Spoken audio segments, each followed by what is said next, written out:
Fantastic. Now, assuming that Australia is actually successful for the SKA project, it presumably will mean a large or many scientists from all over the world coming to WA. Yes. And I suppose that's why we have the beginnings of that centre now, the International Centre for Radio Astronomy Research based in Perth, already bringing in that critical mass of radio astronomers since we launched last year on September 1st. So there has been a massive influx, and that will continue. But it is important to remember that in the modern astronomy era, astronomers don't need to go necessarily to an instrument. So while these astronomers might work in Perth, or the astronomers around the world may work with this instrument, they will do that from their computers and their desks. And the modern astronomer doesn't have as many exotic trips as they might once have had.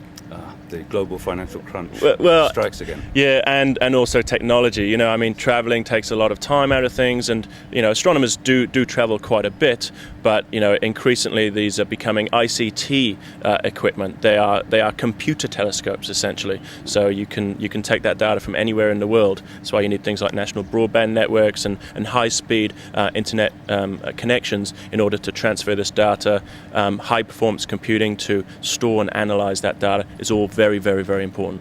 Right. I guess this data will actually, of course, be shared with the rest of the scientific community or astrophysics and astronomy community around the world. Yeah? Absolutely.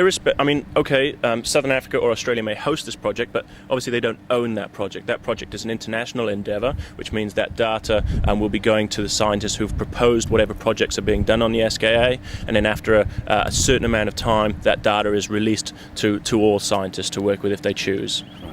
And do we actually know which are the first sort of projects that SKA wants to look at? That's a great question. So there are 5 key science areas for SKA. The first, stars and galaxies, magnetism, dark matter, so the mysterious forces in the universe, more rigorous testing of Einstein's theories of gravity, probably exoplanetary observations as well, so detecting planets around other stars, and also there's the X factor, the unknown.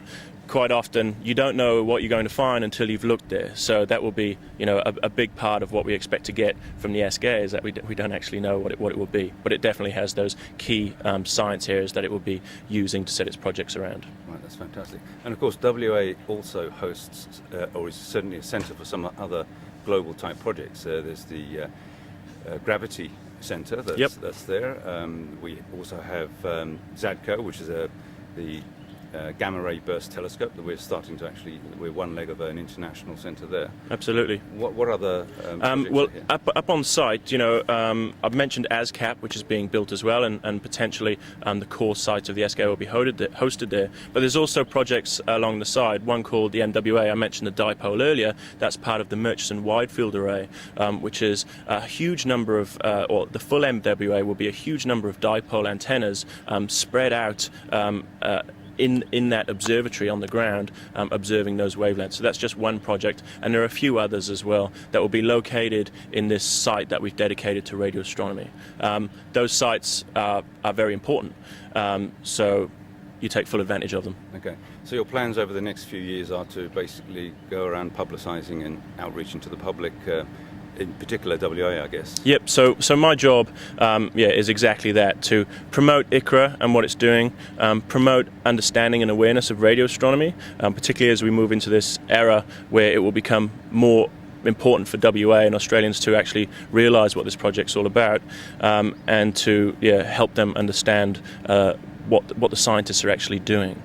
As well as working on a local basis, my remit also fits in with the national folks. So I work with people like CSIRO and other people too, and Questacon and SciTech and Science Centres, and people in New Zealand to help certain national initiatives along.